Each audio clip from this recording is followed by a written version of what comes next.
Clara hadn't been back to the coastal town in 5 years, not since the morning she woke up and found her husband gone. No note, no explanation, just empty drawers and a marriage that vanished like morning fog. Everyone had theories: another woman, gambling debts, a breakdown. But Clara knew the truth that hurt most: he simply stopped loving her.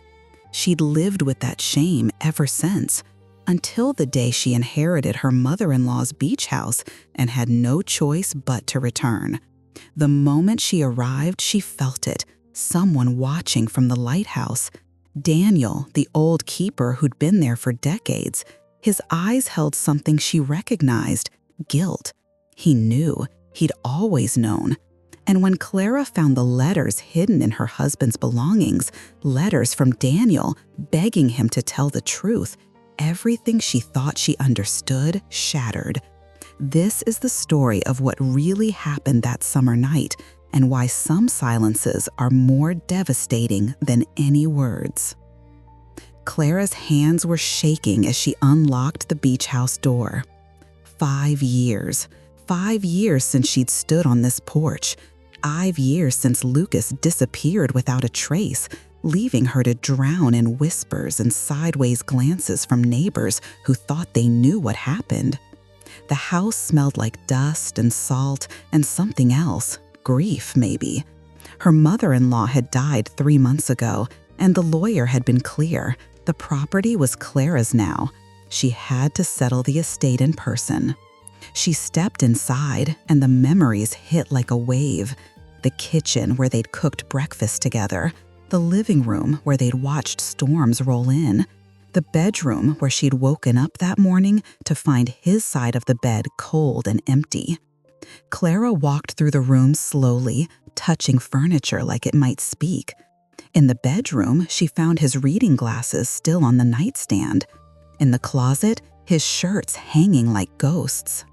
She started packing his things mechanically: shirts into boxes, shoes into bags. Then she opened a drawer in the dresser and froze. A small metal box hidden beneath old sweaters. Her pulse quickened. She pulled it out and sat on the bed. The lock was rusted but gave way easily. Inside, letters. Dozens of them, all addressed to Lucas, all from someone named Daniel. Clara's throat tightened as she unfolded the first one. "Lucas, I'm begging you, don't do this. She doesn't deserve to be lied to. If you won't tell her, I will." Her hands trembled. "You can't run forever. The truth always surfaces. Tell Clara before it's too late." And another: "I saw her in town today. She looked broken. This silence is destroying her. It's destroying you. End this." Clara's vision blurred. She looked at the signature on each letter. Daniel, the lighthouse keeper. She walked to the window and stared out at the coast. Past the dunes, beyond the weathered boardwalk, the lighthouse stood white against the darkening sky. And there, at its base, was a figure. Tall, silver-haired, watching the house. Watching her. She hadn't seen Daniel in 5 years, but she knew with sick certainty that he'd been there all along, waiting, knowing. And now she was back. Clara didn't sleep that night. She lay in bed reading the letters over and over, trying to decode what they meant. Daniel never said explicitly what Lucas had done, just circled around it like someone afraid to name the monster. She deserves to know. This guilt will kill you. If you loved her, you'd stop running. By dawn, Clara had made a decision. She dressed and walked down to the beach. The morning was cold, the sky bruised purple and gray. Waves crashed against the rocks, and there, standing at the water's edge, was Daniel. He looked older than she remembered. His hair was white now, his face deeply lined, but his posture was the same, rigid, watchful, like he carried the weight of something too heavy to put down. Clara approached slowly, her feet sinking into wet sand. Her heart hammered so hard she could hear it over the surf. He turned before she reached him. His eyes met hers, haunted, guilty, resigned. He didn't look surprised. He looked like he'd been waiting for this moment for 5 years. "You found them," he said quietly. Not a question. "Yes." "Then you have questions." "I have 1,000, Clara's voice cracked, "and you're going to answer every single one." Daniel's jaw tightened. He looked out at the horizon for a long moment. "Walk with me." They walked along the beach in silence, the lighthouse watching over them like a sentinel. Finally, Daniel spoke. That night, the night before Lucas left, he came to the lighthouse. It was past midnight. He was drunk, crying, barely coherent. Daniel's voice was rough. "He told me what happened, made me swear I'd never tell you." "Tell me what?" Clara's pulse roared in her ears. Daniel stopped walking. That he'd killed a man. The world tilted. Clara felt the breath leave her lungs. "What?" "It was an accident," Daniel said quickly, "but the man died, and Lucas panicked." Clara's legs felt weak. She sat down hard on a piece of driftwood. "I don't understand. Lucas wouldn't. He couldn't." "He was protecting someone." Daniel's voice was gentle now. "A girl, 17 years old. She was in trouble, and Lucas tried to help." "What girl? What trouble?" Before Daniel could answer, a voice called out from the dunes. "Clara?" Clara turned. A woman was approaching, middle-aged, sunburned, wearing a faded dress.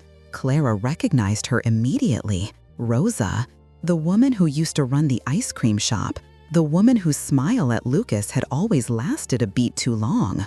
Rosa stopped a few feet away, her face pale and nervous. "I heard you were back. We need to talk." Clara stood slowly. "About what?" Rosa glanced at Daniel, then back to Clara. Her voice was barely a whisper. "About what really happened, and why your husband had no choice but to disappear." Clara stood frozen on the beach, Daniel on one side and Rosa on the other, both of them carrying pieces of a truth she wasn't sure she wanted to hear. "Talk," Clara said, her voice cold. "Now." Rosa's hands twisted together. "Not here. At my house. There's someone else who needs to tell you this." 20 minutes later, Clara sat in Rosa's small living room. The house was neat but worn, photographs covering every surface. Most of them showed a young girl at various ages, dark hair, bright smile, growing up in frozen moments. Rosa disappeared into the hallway and returned with the girl from the photographs. Except she wasn't a girl anymore. She was 22, thin and nervous, her eyes red-rimmed like she'd been crying for days. "This is my daughter, Camilla," Rosa said quietly. Clara stared at her. Something about the girl's face, the guilt etched into every line, made Clara's stomach drop. "Tell her," Rosa said to Camilla. "Tell her what happened." Camilla sat down, her hands shaking. When she spoke, her voice was barely audible. 5 years ago, I was 17. I got involved with someone I shouldn't have. A man from the city, older, married, dangerous. I didn't know what I was getting into. When I tried to leave him, he threatened me, said he'd ruin my life, hurt my mother." Clara's throat tightened. "I didn't know what to do," Camilla continued, tears streaming down her face. "I was terrified." "And then one day, your husband saw the bruises on my arms. I was working at the ice cream shop with Mom. He asked what happened. I tried to lie, but he saw through it." "Lucas knew her since she was little," Rosa added softly. "He used to come in for coffee every morning. He watched her grow up." Camila wiped her eyes. "He told me I didn't have to be afraid, that he'd help. I begged him not to get involved, but he wouldn't listen. He said no one deserved to be treated like that." Clara felt something crack inside her chest. That was Lucas. That was exactly who he'd been. "What did he do?" Clara asked. Camila's voice broke. "He confronted the man, told him to leave me alone. The man laughed, said he'd make things worse. Lucas warned him again, told him if he came near me, there'd be consequences. And," Clara's hands were clenched so tight her nails bit into her palms, And Clara's hands were clenched so tight her nails bit into her palms. The man didn't listen. Daniel's voice came from the doorway. He'd followed them inside. He showed up here 3 nights later, drunk, angry, demanding to see Camila.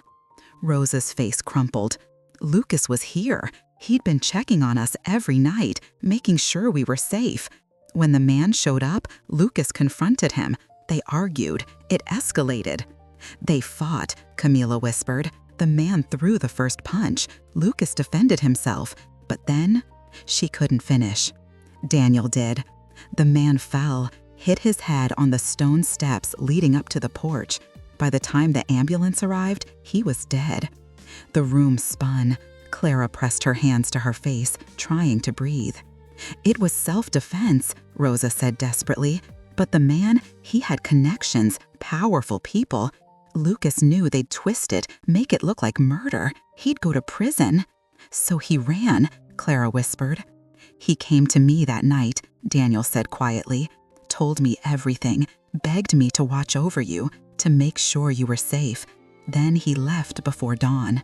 Clara's voice was raw. And you let him? I tried to stop him. Daniel's face was haggard, but he wouldn't hear it. He said the only way to protect you was to disappear. That if anyone came asking questions, you had to genuinely believe he'd just left. You couldn't know the truth. So I spent 5 years thinking he abandoned me, thinking I wasn't enough, thinking he stopped loving me. He never stopped loving you, Camila's voice cracked. He gave up everything to protect me, a stranger's daughter. And she buried her face in her hands. I destroyed his life. Clara stood abruptly and walked to the window. She stared out at the ocean, her mind reeling. 5 years. 5 years of shame and confusion and believing she'd failed somehow. And all along, Lucas had been protecting someone else, being the hero he'd always been. But he hadn't trusted her enough to tell her the truth. Where is he? Clara asked, her voice flat. Daniel hesitated. I don't know. He called once, about 2 years ago, wouldn't say where he was, just asked if you were okay. What did you tell him?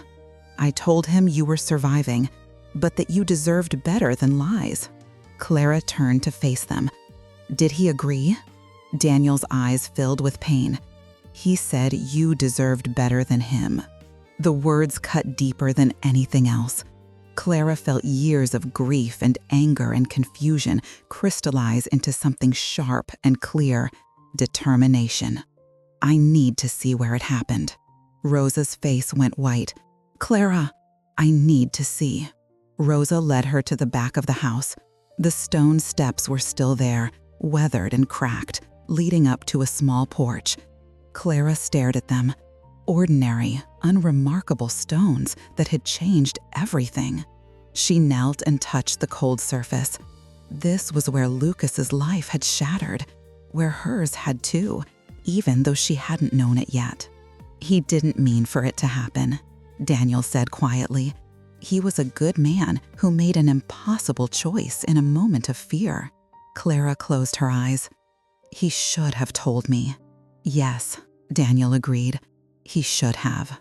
She opened her eyes and looked at him. Do you think he's still alive? The old lighthouse keeper was quiet for a long time. I don't know. But if he is, he's been punishing himself every day, living in a prison worse than any court could give him. Clara stood. She looked back at the lighthouse, tall and silent against the sky. For the first time in 5 years, she understood. Lucas hadn't left because he stopped loving her. He'd left because he loved her too much to let her share his fate. But understanding and accepting were 2 different things.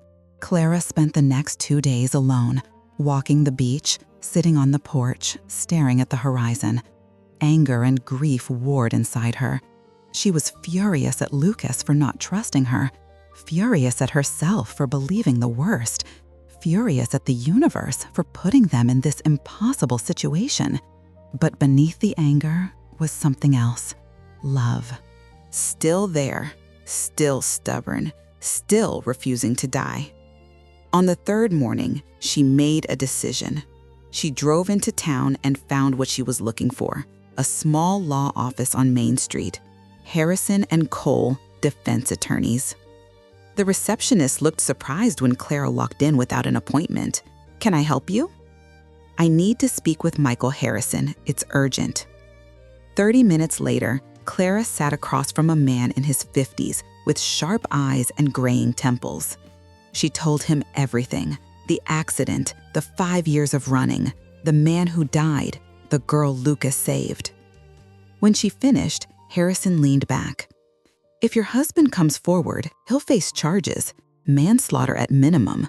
But given the circumstances, defense of another, accident, the victim's history of violence, there's a case to be made. Can you win it?"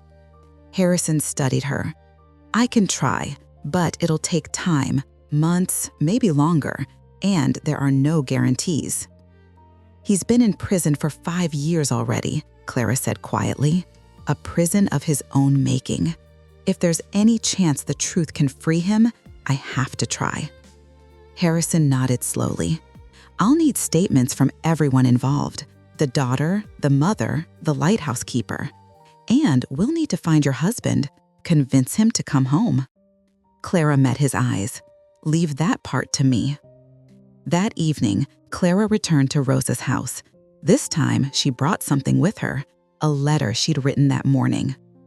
"I need you to help me find him," Clara said. "Any contact information, any place he might go, anyone he might reach out to, anything." Rosa and Camilla exchanged glances. "We don't know where he is," Rosa said helplessly. "But I do." Daniel's voice came from the doorway. He stepped inside, his face grave. "Or at least I know how to reach him." Clara's heart jumped. "How?" "He gave me a number, said to only use it in an emergency." Daniel pulled a worn piece of paper from his pocket. "I think this qualifies." Clara took the paper with trembling hands. It was a phone number. No name, no area code she recognized. "What will you say to him?" Daniel asked quietly. Clara looked down at the letter she'd written, pages of anger and love and grief and hope. The truth, that he doesn't have to run anymore, that we're going to fight, and that he has a choice: come home and face this, or live the rest of his life as a ghost. She looked up at Daniel, Rosa, and Camilla. "But I need all of you to testify." "To tell the truth, no matter how hard it is." Camilla nodded immediately, tears streaming. "I'll do it. I should have done it 5 years ago." Rosa squeezed her daughter's hand. "We'll both testify." Daniel's voice was rough. "I'll tell them everything." Clara took a deep breath. "Then let's bring him home." 2 weeks later, Clara stood at the end of the dock at sunset, her phone pressed to her ear. She'd called the number Daniel gave her 3 times. 3 times it went to voicemail. 3 times she left messages, each one more desperate than the last. This was her 4th try. The phone rang. Once, twice, 3 times. Then, "Hello?" The voice was hoarse, uncertain, achingly familiar. Clara's breath caught.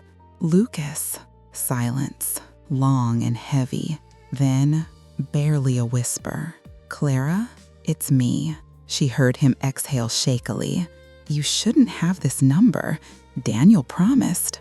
"Daniel told me everything," Clara cut him off. "Rosa told me. Camilla told me. I know what happened that night. I know why you left." Another long silence. "Then you know why I can't come back." "No." Clara's voice was firm. "I know why you think you can't, but you're wrong. Clara, I found a lawyer, a good one. He thinks you have a real case. Self-defense, defense of another, accident. Camilla's willing to testify. Rosa, Daniel, everyone. We can fight this. And if we lose," his voice cracked, "if I go to prison, then at least you'll stop running," Clara said. "At least you'll stop punishing yourself. At least," her voice broke, At least I'll know you didn't leave because you stopped loving me. She heard him make a sound, half sob, half laugh. I never stopped loving you, not for 1 second. Tears streamed down Clara's face. Then come home, please. I don't know if I can. Yes, you can. Clara wiped her eyes. I'm not saying it'll be easy. I'm not saying I've forgiven you for leaving me in the dark, but I'm saying you have a chance, and I'm asking you to take it. The silence stretched so long she thought he'd hung up. Then, I'm in Oregon, small town near the coast. I've been working construction under a different name. Clara's heart pounded. Can you come home? Another pause. Then, quietly, give me 2 days. Lucas, 2 days, Clara. I need to prepare myself, to say goodbye to this life, and to decide if I'm brave enough to face what comes next. You are, Clara whispered. You've always been brave. Even when you were wrong, you were brave. She heard him exhale shakily. I'll call you when I'm close. Okay. Clara? Yeah? Thank you for not giving up on me. Clara closed her eyes. I should have looked for you sooner. I should have known you wouldn't just leave. You had no reason to believe in me. I had 5 years of memories, Clara said. That should have been enough. After they hung up, Clara sat on the dock until the stars came out.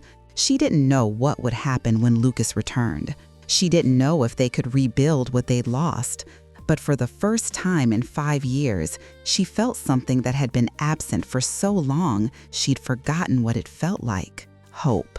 3 days later, Clara stood at the edge of the beach at dawn. The sky was pale pink and gold, the ocean calm. Behind her, Daniel stood quietly, his hands in his pockets. Nervous? He asked. Terrified, Clara admitted. That's normal. She glanced at him. Did you ever think we'd get here? That he'd actually come back? Daniel was quiet for a moment. I hoped. But hope and belief are different things. Clara nodded. She understood that now. Then she saw it. A figure walking down the beach toward them. Tall, thin, moving slowly like every step cost him something. Lucas. He looked different. Older, weathered. His hair longer and streaked with gray. He wore jeans and a faded jacket, a duffel bag slung over his shoulder. When he was close enough, Clara could see his face, lined with exhaustion and fear, and something that looked like relief. He stopped about 10 feet away. His eyes met Clara's, and she saw everything in them. Guilt, love, terror, hope. Hi, he said, his voice rough. Hi, Clara replied. They stood there, 2 people who used to share a life, now separated by 5 years of silence and an ocean of hurt. Lucas looked at Daniel. Thank you for taking care of her. Daniel nodded. I'll give you 2 some privacy. He walked past Lucas, pausing briefly to grip his shoulder. Welcome home. Then it was just Clara and Lucas, the beach stretching empty around them. I don't know where to start, Lucas said finally. How about the truth? Clara's voice was steadier than she felt. All of it. Not the version Daniel told me or Rosa told me. Your version. Lucas nodded slowly. He set down his bag and sat on a piece of driftwood. Clara sat beside him, close but not touching. And he talked. He told her about seeing Camilla's bruises, about confronting the man, about the night everything fell apart. The fear in Camilla's eyes, the violence in the man's voice, the sickening crack of his skull against stone. I didn't mean to kill him, Lucas said, his voice breaking. But he was dead, and I knew they'd never believe it was an accident. He had friends in the police department. His family had money. I'd go to prison for 20 years, maybe life. So you ran, Clara said. I panicked. Lucas looked at her, his eyes red. I thought if I disappeared, if you didn't know anything, they couldn't use you against me. They couldn't hurt you. So you hurt me instead. Lucas flinched. Yes. Clara took a breath. For 5 years, I thought I'd failed you somehow, that I wasn't enough to make you stay. Clara, let me finish. Her voice was shaking now. I blamed myself. I replayed every conversation, every argument, trying to figure out what I did wrong. And all along, you were out there thinking you were protecting me. Tears streamed down Lucas's face. I'm sorry.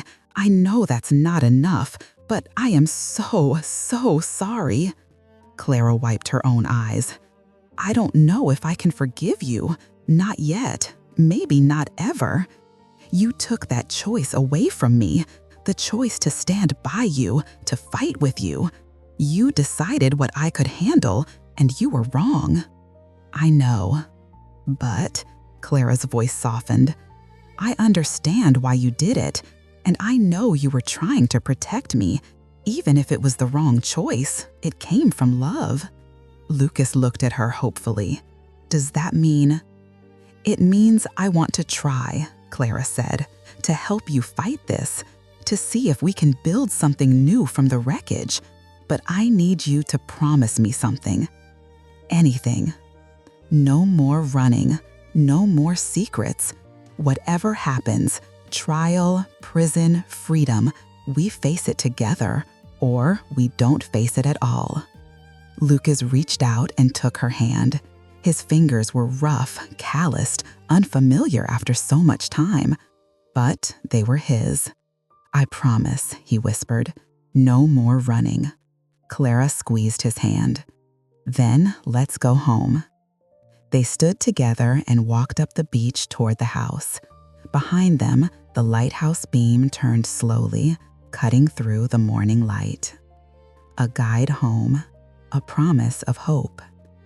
And 2 broken people taking the first steps toward healing. 6 months later, the courtroom was packed. Clara sat in the front row, her hands folded tightly in her lap. Beside her sat Rosa and Camilla, both pale but determined. Daniel sat on Clara's other side, his weathered face calm. Lucas stood at the defense table with Michael Harrison. He wore a borrowed suit that didn't quite fit. His hair was cut short again, and he'd shaved the beard he'd grown during his years away. He looked younger, but also more fragile, like he might break under the weight of what came next. The trial had lasted 3 weeks. The prosecution painted Lucas as a vigilante who'd taken justice into his own hands. The defense showed a man protecting a teenager from a violent predator. Camila had testified, her voice shaking but clear. Rosa had testified. Daniel had testified. Even the medical examiner confirmed the head injury was consistent with an accidental fall. Now they waited for the verdict. Clara watched Lucas's shoulders rise and fall with each breath. She wanted to reach out, to touch him, to tell him it would be okay, but she couldn't promise that. None of them could. The jury filed back in. Clara's heart hammered so hard she felt dizzy. Has the jury reached a verdict? The judge asked. We have, Your Honor. Clara held her breath. On the charge of second-degree murder, we find the defendant not guilty. Relief crashed through the courtroom. Rosa gasped. Camila started crying. Daniel closed his eyes. On the charge of voluntary manslaughter, we find the defendant not guilty. Lucas's knees buckled. Harrison caught his arm, steadying him. On the charge of involuntary manslaughter, we find the defendant guilty. The room went quiet. Clara's chest tightened. The judge continued. However, given the circumstances, the defense of another, the lack of intent, and the defendant's cooperation, I'm sentencing you to time served and 3 years probation. Lucas turned to look at Clara, his face crumpling. Time served? He whispered. Harrison gripped his shoulder. You're free. You're going home. And just like that, it was over. Clara stood on the beach that evening, watching the sunset over the ocean. Lucas walked down from the house, 2 mugs of coffee in his hands. He'd been back for hours, but it still felt surreal. "Here," he said, handing her a mug. "Thanks." They stood side by side, not quite touching, watching the waves. "So," Lucas said quietly, "what happens now?" Clara took a sip of coffee. "I don't know. We take it one day at a time. We figure out who we are now after everything." "Do you think we can?" She looked at him. "I think we can try." "That's all anyone can do." Lucas nodded. "I'll spend the rest of my life trying to make this up to you." "I don't want you to spend your life making it up to me," Clara said. "I want you to spend your life living, actually living, not running, not hiding, not punishing yourself." "I don't know how to do that." "Then we'll learn together." Clara set down her mug and held out her hand. "Deal?" Lucas looked at her hand like it was the most precious thing in the world. Then he took it, his fingers wrapping around hers. "Deal." They stood there as the sun disappeared below the horizon, painting the sky in shades of orange and purple. The lighthouse beam began its nightly rotation, cutting through the gathering darkness. Clara didn't know what the future held. She didn't know if they'd find their way back to what they'd lost, or if they'd build something entirely new. But for the first time in 5 years, they were standing together, and that felt like enough. In the distance, the lighthouse turned, steady and certain. A guide home. A promise kept. A light in the darkness. What did you think of this story? Leave your thoughts in the comments and rate it from 0 to 10. Don't forget to subscribe and turn on the bell so you won't miss the next story.